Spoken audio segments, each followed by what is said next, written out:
Yeah, Bricks One, Famous Family.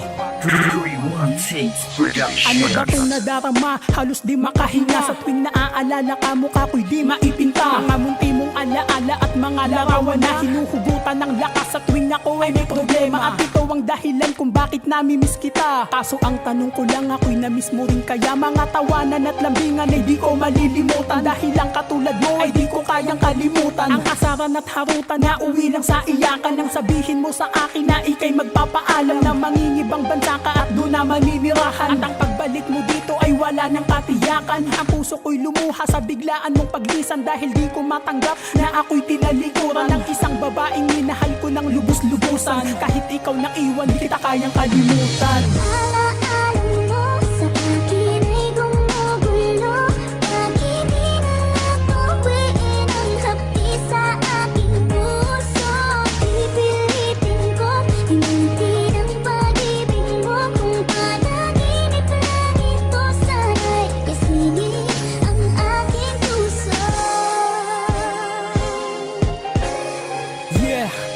Mga munti mong alaala ay laging dala-dala, na kahit saan man magpunta laging nasa tabi kita. Tanging laman lang ng pitaka ay maganda mong mukha, para di ka maalis sa aking alaala. Pag naaalala ko masasayang pinagsamahan, na magkasama tayo masayang nagkukwentuhan. Magkahawak ang kamay papuntang dalampasigan, magkasamang nangangarap habang nagyayakapan. Ngunit lahat ng yun wala na dahil nga ika'y wala na. Ang mga pangarap natin ay di na magagawa. At ang mga pangako mo lahat ng yun paano na? Pinipilit kalimutan ka pero hindi ko kaya. Bakit ka naging ganyan? Bakit mo ako dinaya? Puso ko'y nagluluksa, naudlot na ang ligaya. Ako ay napaluha at biglang natulala nang bitawan mo ang salitang mahal, paalam na.